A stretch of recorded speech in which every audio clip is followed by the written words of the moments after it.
Just a few more days till Fury Usyk 2 and other boxing news. Watch this video. Hello, welcome to me, Ed Son. I hope you're all well. So just a few more days to Fury Usyk 2. I've made a couple of videos of which way this fight could easily go. And we know we're kind of sitting on the fence here, all of us. Yes, we might have our own individual preferences or where we think Fury can win, where we think Usyk can win.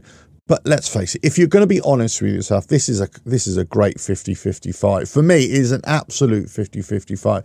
It was close last time, but Usyk definitely won it. But this time, I've got a feeling that Fury's going to come back with more. Now, is it going to be enough to take on Usyk, to come up to his level? I'm not so sure. I'm like, we'll find out on the night. But cracking fight. This is an amazing fight that we want to watch. And the future after it, it's really interesting to see, well, if Fury wins, what would be his next step? Will he want a third fight with Usyk? Or will we get the AJ fight? Will we get other kind of fights? Will Dubois come into the mix as well? What if Usyk wins? What happens to him? Does he retire? Does he go back to cruiserweight? He's cleaned up in the heavyweight division, so he might think, you know what, I've had enough of this. Let's go back to cruiserweight and let's give him the old what's what down there. It's whatever happens, it's going to be really intriguing, really fascinating. And let's face it, all these boxers now, the heavyweight division at the top table, let's say, and including AJ as well, they're timing out. They are definitely timing out. So you got the next generation coming through. Well, you can put Joseph Parker in that as well, but you can definitely put Daniel Dubois in. Then obviously you're looking down the line as well, some other heavyweights in and around the mix in the, let's say, the mid-20s, early 20s. Johnny Fisher, Moses Atama, just to name but two, but there are plenty others as well. So the heavyweight division is looking quite healthy over the next few years, and let's say the next 10 years if they continue on this pathway. Can't wait for this fight. I really can't. It's going to be a fantastic night of boxing. I was critical of the undercard in terms of the level of quality of the undercard, but I gotta say, I've been really... I've been taken over by it as well, because I think there's some great fights. I mean, it's just unfortunate that we got the failed drug test and the McCann against McGrail, wasn't it? One of the undercards as well.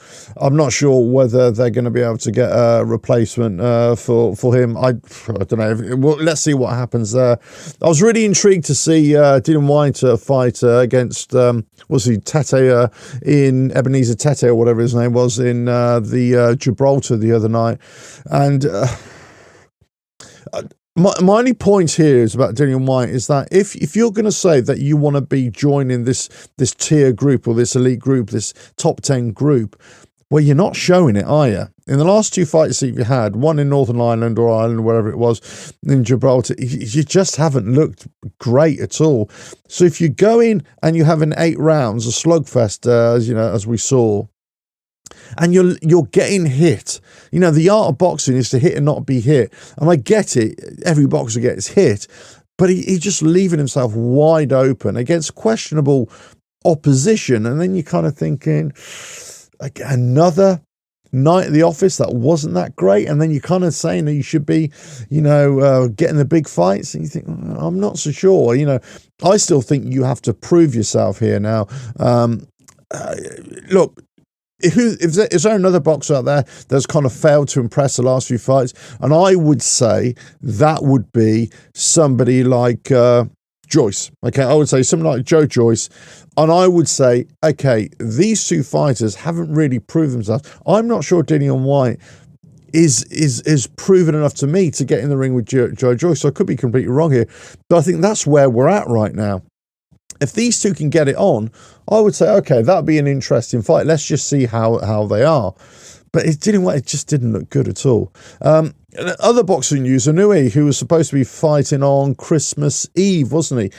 His opponent has had to pull out through injury as well, so God knows when that's going to happen. That was another fight I was really looking forward to. I love Inoue. I think he's just an absolutely fantastic boxer, rightly so in the top 3. And there's been criticisms that he doesn't fight out of Japan, and I think they're trying to do a deal with Riyadh Season as well to get him on the Riyadh fight cards next year. But that is yet to be confirmed. But I'm just so disappointed that fight is going to happen. Hopefully they can make that soon, or hopefully they can just drag somebody else in at last minute. But let's face it, you can't really, can you? So there's not enough time for that. So look, it was really disappointing there. So what's the other fight I saw? The Vidal Riley fight, who he had to take on the heavyweight guy because, anyway... what can I say? He's a real great prospect, is Vidal Riley. I really like to watch him fight, and I've been singing his praises for quite a while. Yeah, and he's got a good mix of boxing ability and also presence, media presence, social media presence, in terms of he's got a great YouTube channel as well.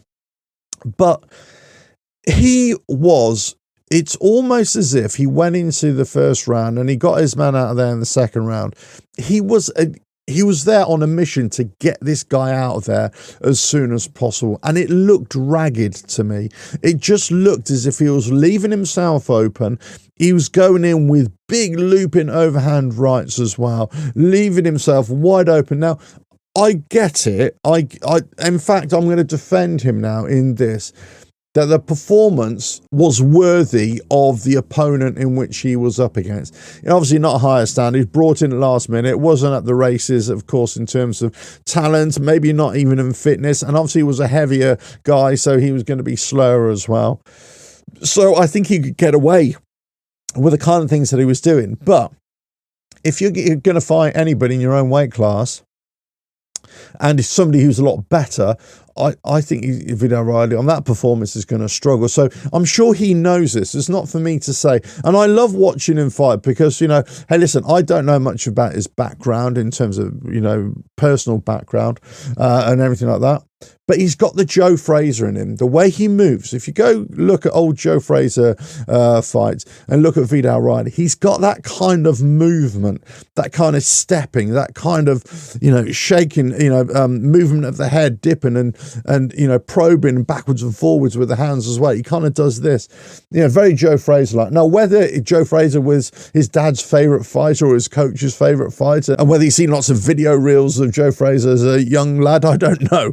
But that's the impression I get, and I'm really looking forward to seeing his next fight, whether he can get it on with Isaac Chamberlain as well, whether he can get this some kind of, I think he's definitely he needs to step up to British level. Next year has to be the year for Vidal Riley too. He's been suffering obviously with injury. That's why he's been out for 8 months or whatever it was. And his last fight, he got a broken rib or two, so he had to nurse that, and he won the fight, but it just wasn't a fantastically entertaining performance because he was nursing it, so he had to box his way out of it. Well, fantastic display. But now we got to see the entertaining Vidal Riley and the one who's really putting on a show. And he definitely put on a show against his opponent the other night because he got him out of there and knocked him out. Well, I didn't know it was stopped by the ref. But, as I say, I still think that there's a lot more to come from Vidal Riley. And I want to see him in the ring, and I want to see him go up against the best and push on past British level, European, and get into worlds. Why not? Why can't we think of that in the next 2 or 3 years for Vidal Riley? He's definitely on the pathway. He's definitely on the right pathway. But it's almost like been a faltering, stuttering 2024 for him through no fault of his own. And I think 2025 is the big push. And against a better opposition, he has to watch his defences because he's leaving himself open in certain circumstances. But against the opponent that he was up against, it was okay to leave yourself open.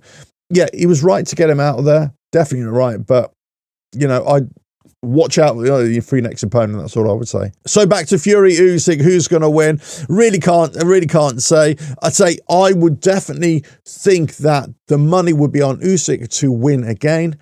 But my sneaky feeling, and I'm not going to move away from it. And I gave my reasons for it in a previous video, but I do think that Tyson Fury will win here. And I think he's going to learn a lot more from his last fight. And again, guessing, just my impression, just the feeling that I'm getting from both camps and both sort of video reels that I've seen as well. But I just feel that he's at it more than Usyk for this rematch. Now, we'll find out on the night. We'll really find out whether Fury has got it or whether he hasn't. Let us know your thoughts in the comments below. But who's going to win out of Fury and Usyk? What do you think of Dillian Whyte's performance the other night? Were you really disappointed by the new Usyk fight getting cancelled? And what about the next British prospects coming through the ranks? The likes of Vidal Riley, Johnny Fisher, Moses Datoma, and to name but a few. There's so many out there, aren't there?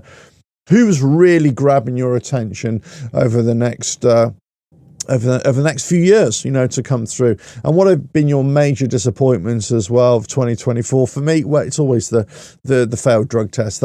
It really upsets me when I see that boxers do this or they get caught doing it. And then you think, well, how many else are doing it? How many others are cheating the system?